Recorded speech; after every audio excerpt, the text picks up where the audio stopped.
A dry, lifeless pot sat quietly on the windowsill, its soil cracked and pale.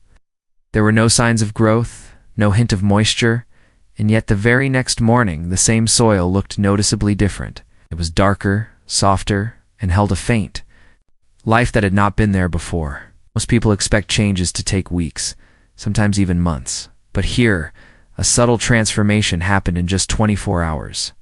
And no, this did not come from fertilizer or any complex formula. Years of observing soil patterns and plant responses have shown that these sudden shifts are real and repeatable. If your soil looks dry and lifeless like this, you are not doing anything wrong. Something simple is missing, not something extra added. Before explaining why this happened, it helps to understand what we truly mean when we say dead soil. Soil is rarely truly dead. What often appears lifeless is simply inactive. Microbial life, the tiny organisms that help plants grow, may be dormant or low, and yet nutrients can still be present. Many gardeners assume adding fertilizer is the solution, but this often has little effect when the root issue is inactivity rather than nutrient deficiency. In simple terms, the soil needs a gentle nudge to awaken its natural processes, rather than being overloaded with chemicals.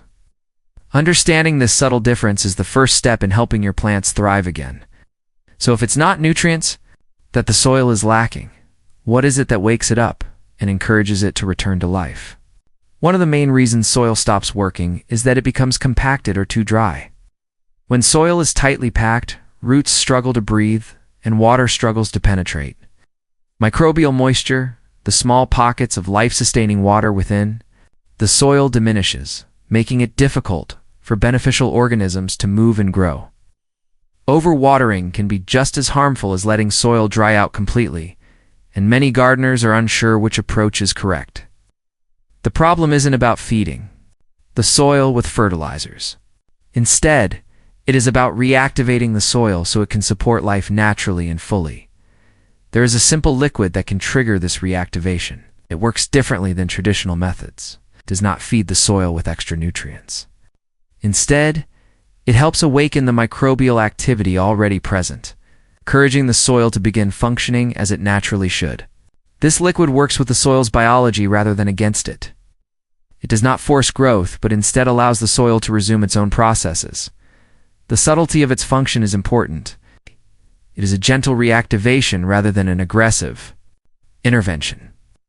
But what exactly is in this liquid that creates such change without fertilizer? The first time I noticed the effect, it was subtle but unmistakable. The texture of the soil changed overnight, becoming softer and more pliable.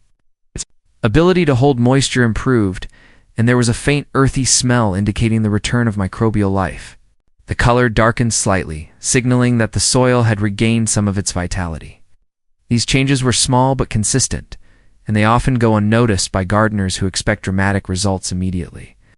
This moment of observation highlights why many gardeners misunderstand what is happening. The soil is not being fed, it is simply waking up and beginning to function again. One common mistake that keeps soil dead for longer than necessary is overusing fertilizers. Adding too many chemicals can overwhelm the soil and its microbial population, preventing natural processes from occurring.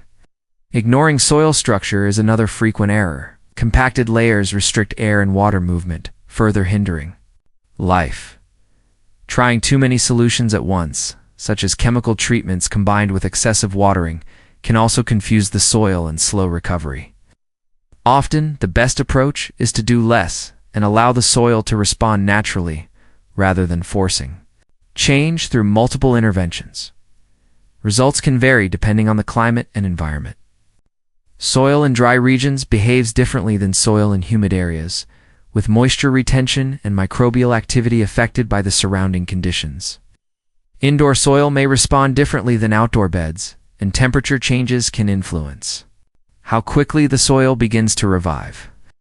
Understanding these differences helps gardeners set realistic expectations and adjust their care methods accordingly.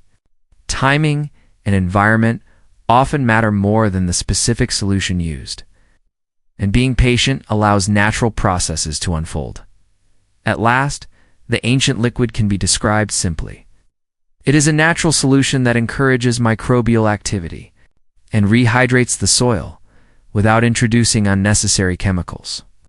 Its ingredients are accessible and familiar, and the process relies on the soil's existing life rather than creating new chemical reactions.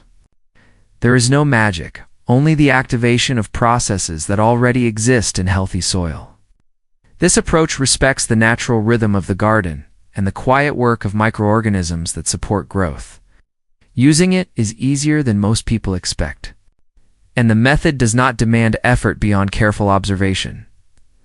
Application should be gentle and measured. Pour the liquid lightly over the soil, allowing it to soak in naturally. There is no need to drench the soil or apply it daily. Overuse can be counterproductive, and soil responds best when given time to adjust. The goal is not to force growth, but to create conditions where the soil and its microorganisms can resume their natural functions. Simple, careful habits are often more effective than complex routines or constant intervention. The soil reacts. Gardeners can learn to support it without unnecessary effort. Ultimately, the soil already knows what to do. Gardening is as much about watching and waiting as it is about action. By stepping back and allowing the soil to function on its own, plants begin to thrive with minimal interference. Confidence comes from observing the soil and learning its rhythms, rather than relying solely on fertilizers or frequent watering. If you're comfortable sharing, I'm curious how often you water your lemon tree, or how you notice changes in your garden over time. Remember that sometimes the best improvements in your garden happen not through work, but through observation. By doing less and trusting the soil to respond, you often get more growth and vitality than by constant effort.